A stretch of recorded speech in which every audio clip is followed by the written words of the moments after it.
99% of people fail to save money because of this. This is your brain. It's the size of a grapefruit, and right here is your decision-making center. Every time you choose to save, you drain your willpower. And by 7 p.m., your self-control is completely tapped out. That's why your budget fails. It's biology. After working a decade in finance, I've realized that the top 1% of savers don't have more willpower than you.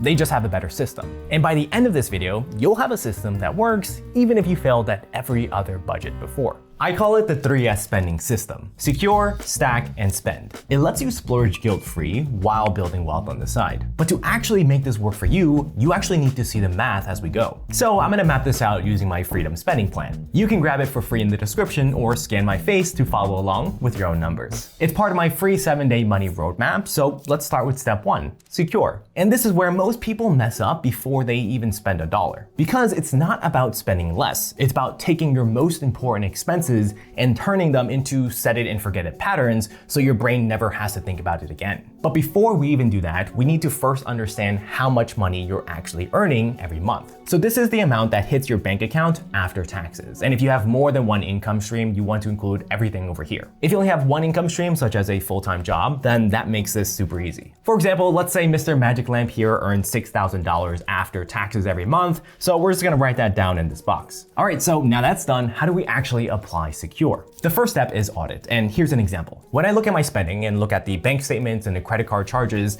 I first want to simplify it, all right? So I ask, what is the 20% of my spending that gives 80% of my quality of life? Most of us can narrow this down to the essential spending, right? The things that we need to pay in order to live in today's world. And I'll share a list of things that you might want to include in here in a second. The golden rule here is that your entire essential spending should be around 50 to 60% of your take-home pay, that number that we established earlier. So if Mr. Magic Lamp takes home $6K a month after taxes, and if his essential spending is around $3,000, then that is 50% of his paycheck, which does fall within the 50 to 60% range. So here's a list of things I recommend you account for in your essential spending: housing, transportation, utilities, food and groceries, etc. So for most of us after the audit, this is the list we come up with, right? So you always want to identify the 20% that you actually need. Now comes the part that no one actually thinks they need, but is pretty crucial. All right, so this is where we do contingency. So once you have your entire essential spending filled in,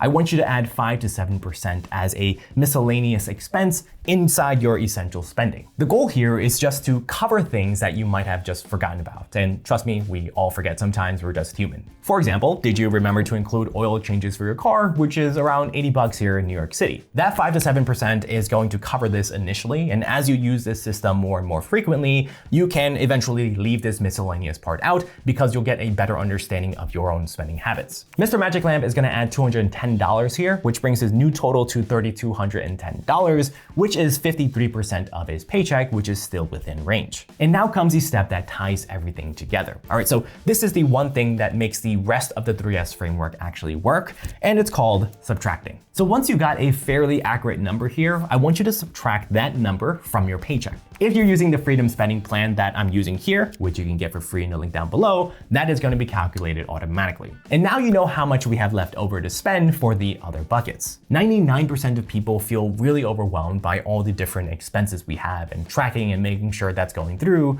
But the top 1% of savers, they secure the essential spending before they even start saving. Now it's this next part, stack, which is where most people completely blow it because most people get this completely backwards. You see, most people, when they earn money, they spend it, and then they try to save whatever is left over. But the problem is, studies show that your brain treats your future self like a stranger, meaning it's always going to prioritize spending now over saving for later for a stranger. So the solution is, we're gonna flip it, right? So meaning your future self gets paid right after you cover your essential expenses. This part I call freedom spending because every dollar here goes towards buying your future financial freedom. And you really only need 3 things to do this: target, tools, and build. First, we want to establish your saving targets, right? And here is where we include short-term to medium-term saving goals. Stuff such as your birthday presents, your vacation fund, your emergency fund. In other words, it includes anything where you know that you're going to need the money in the next 5 years. If it's something that you don't need within the next 4 to 5 years, then we'll talk about where that goes in the third step. My rule of thumb here is that your saving target should be around 5 to 10% of your take-home pay. So let's say Mr. Magic Lamp over here is just average, he's not an overachiever, so he's gonna target saving 7%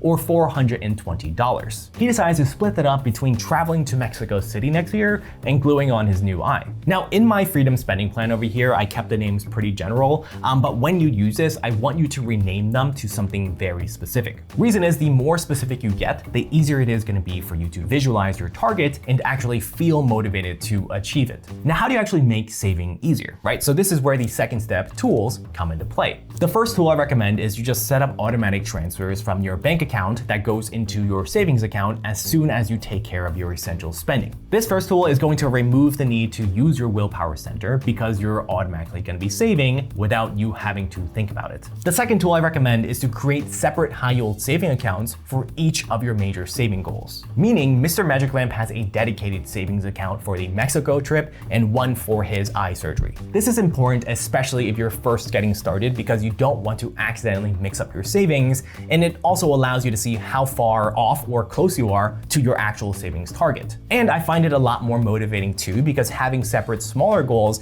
allows you to see your individual progress a lot faster compared to a big, massive number. Another benefit of keeping this in a high-yield savings account is it actually pays you money for your money. As of filming right now, high-yield saving accounts, or HYSAs, are paying around 3.5%. Meaning if you have about 30K saved in there, that is an extra $1,050 per year that you could be getting just for keeping your money in there. I'll also link below to a tool to some of my favorite high-yield saving accounts in case you are looking for an option. And now let's talk about build, because this is the most common mistake I see when I teach people about money and personal finance, and it's this, right? They are only focused on saving. What I always tell people is, as soon as you save your 3 to 6 months of essential expenses to cover your emergency fund, anything else beyond your short-term saving goals, you gotta do something else with your money, such as invest it. This is also where your money should go for any of your saving targets that are more than 4 to 5 years out into the future. So here, this includes any money that you contribute towards your Roth IRA or brokerage accounts, or any contributions or investments, they all fall here. The golden rule here is to invest at least 10 to 15% of your take-home pay. And of course, the more, the better, especially if you want to achieve financial freedom faster. If you don't know, or you're not sure where you should start or what to invest in, I have a whole video right here that explains step by step where you should be putting your money. Also, I'll leave a link to it down below. So in this example, Mr. Magic Lamp invests $650 into his brokerage account, which is about 10% of his monthly paycheck. If he keeps investing 10% every month, right, and we assume the average annualized rate of return of the S&P 500 of 10%, he will become a millionaire in 30 years. And this assumes he doesn't get a raise or contribute more money over the next 30 years. But in reality, as he gets a pay raise, he gets a bonus or tax refunds, he can invest even more during that time frame and get to millionaire status even faster. Feel free to play around with the numbers here. This is also part of my 7-day money roadmap. Just plug in what you earn and see how long it's gonna take you to reach 1 million. Also, at this part, I wouldn't get too focused on pre-tax versus post-tax contributions like your 401k. So over here, let's just keep it simple so you can actually take action. The goal here is to just aim for at least 10% contribution, and then you can make changes and adjustments later. All right, so we secure the essentials, we stacked for the future, and now comes the fun part, the final S. This is the part that most money experts never talk about, and most people never expect in a video about saving money and managing money, but it is the entire reason why this 3S system actually works. Research shows that 84% of Americans who make a budget regularly blow through it, and most budgets tend to fail the second month. And it's not because they lose motivation, it's because it feels too restrictive. It feels like punishment, and at some point, you just don't want to be punished anymore. And that's not you failing, right? That is just a flaw in the traditional budgeting system that you used. And this system fixes that. It sounds counterintuitive, but I want you to spend money. And before I explain my reasoning, if you are still here, claps to you. Let's do something fun and just confuse everyone, all right?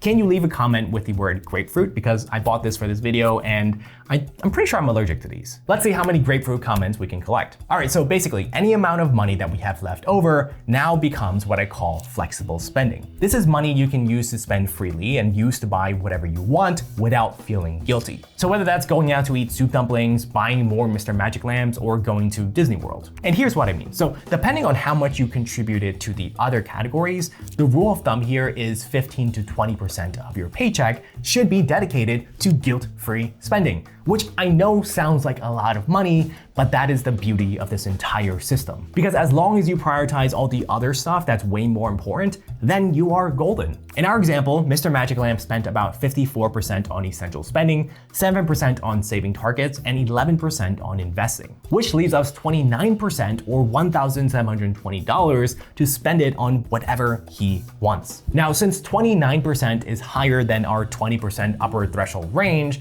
Mr. Magic Lamp here has a choice. He can spend that extra 9% to buy happiness now by splurging and spending every cent of that, or he can buy time by moving that extra 9% into his stack buckets to retire years faster. Personally, I do the latter, but that's just me. The best part of this system is that it ultimately lets you choose which version of yourself you want to give that money to. And there's no wrong answer here. 99% of people save money based on restrictions, but the top 1% of savers save based on permission. That's why this works when everything else doesn't. Now, there's one more thing the top 1% do that most people never figure out. Where should you keep your savings in cash so it can still build wealth for you without actually having to touch the stock market? This is the part most people get completely wrong. So click here to find out exactly where I keep my cash and savings that allow me to build wealth without having to invest that money.